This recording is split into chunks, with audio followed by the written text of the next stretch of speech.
വീട്ടിലെ പ്രസവം കാരണം ഒരു മരണം കൂടി.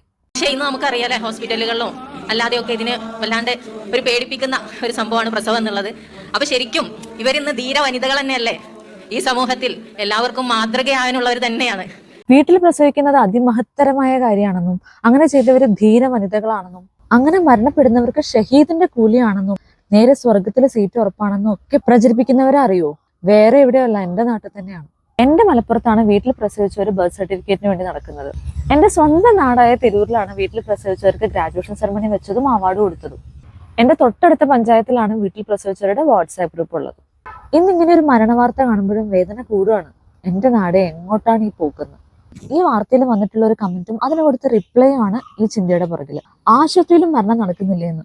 ഉണ്ടല്ലോ, ഇവിടെ ആരും ദൈവമല്ല. ജീവൻ സംരക്ഷിക്കാൻ മാക്സിമം എഫേർട്ട് എടുത്തിട്ടും തിരിച്ചു കിട്ടാത്ത മരണങ്ങളാണത്. അല്ലാതെ മീഡിയ ആരോപണം പോലെ എല്ലാം അനാസ്ഥയല്ല. ഹാർട്ട് അറ്റാക്ക് വന്ന് ഹോസ്പിറ്റലിൽ എത്തിച്ച് എല്ലാവരും രക്ഷപ്പെടാറുണ്ടോ എന്ന് കരുതി നെഞ്ചുവേദന വരുമ്പോൾ ആരും വീട്ടിലിരിക്കാറില്ല. 5ാമത്തെ പ്രസവം ഒരു ഗൈനക്കോളജിസ്റ്റിന് പോലും പേടി സ്വപ്നമാണ്. ഹൈ റിസ്ക് ഫോർ ബ്ലീഡിംഗ് തന്നെ. 1 or 2 ബ്ലഡ് ക്രോസ് മാച്ച് ചെയ്ത് വെച്ചിട്ട് മാത്രമേ ഇങ്ങനെ ഒരു പ്രസവം ഹോസ്പിറ്റലിൽ എടുക്കുകയുള്ളൂ. പല പ്രാവശ്യം ഗർഭിണിയായി വികസിച്ച ഗർഭപാത്രം പഴയ പോലെ ചുരുങ്ങാൻ സമയമെടുക്കും. അത് അത്ര എളുപ്പമല്ല. പല പ്രാവശ്യം മുടി കെട്ടാൻ വലിച്ചിടുന്ന റബ്ബർ ബാൻഡ് പോലെ തന്നെ. അത് ചുരുങ്ങാൻ മെഡിസിന്റെ ഹെൽപ്പ് കൂടി വേണ്ടിവരും. അല്ലെങ്കിൽ ഹെവി ബ്ലീഡിംഗ് ഉറപ്പാണ്. ഒരു പക്ഷേ കറക്റ്റ് മെഷേഴ്സ് കറക്റ്റ് ടൈമിൽ എടുത്തിരുന്നെങ്കിൽ അവരുടെ ജീവനും 5 കുഞ്ഞുങ്ങൾക്ക് അമ്മയും നഷ്ടപ്പെടില്ലായിരുന്നു. രക്ഷപ്പെടാനുള്ള സാഹചര്യങ്ങൾ ഉണ്ടായിട്ടും യൂസ് ചെയ്യാതെ വരുന്ന മരണത്തിന് ആത്മഹത്യ എന്നല്ലേ പറയാ. ഇതിനെ ഹോസ്പിറ്റൽ മരണവുമായിട്ട് കമ്പയർ ചെയ്യുന്നത് വിഡ്ഢിത്തവും. ഹോസ്പിറ്റലിൽ വരുന്നത് കൊണ്ട് എത്ര മരണങ്ങൾ പ്രിവെന്റ് ചെയ്യപ്പെടുന്നു എന്ന് അറിയപ്പെടാത്തതാണ് ഇത്തരം കമന്റുകൾ വരുന്നതിന്റെ പിന്നിലുള്ള കാര്യം. അതറിയണമെങ്കിൽ പ്രസവ സമയത്ത് ബ്ലീഡിംഗ് ഉണ്ടായിട്ട് ബ്ലഡ് കയറ്റിയവര്, സർജറി ചെയ്തവര്, BP കൂടി സിസറിയൻ ചെയ്തവര്, കുഞ്ഞു മഷിയിട്ടവര്, പൊക്കിൾ കൊടി ചുറ്റിയവര്, പൊക്കിൾ കൊടി ചാടിയവര്, മറുപിള്ള താഴെയുള്ളവര്, മറുപിള്ള വിട്ടുപോയവര്, മാസം തികയുന്ന മുന്നേ വെള്ളം പൊട്ടിപ്പോയവര്, വേദന വന്നവര്, ട്യൂബിലെ ഗർഭം പൊട്ടിയവര്, ഇങ്ങനെയൊക്കെയുള്ള എത്ര പേര് നമ്മുടെ സമൂഹത്തിൽ ഇപ്പൊ ഉണ്ടെന്ന് ഓർക്കണം. അവരും അവരുടെ കുഞ്ഞുങ്ങളും ഇപ്പൊ ജീവനോടെ ഉള്ളത് അവർ ആശുപത്രിയിൽ വന്നതുകൊണ്ടാണെന്നുള്ള അവരുടെ കമന്റ്സ് വരണം. എന്നാലേ മനസ്സിലാവുള്ളൂ.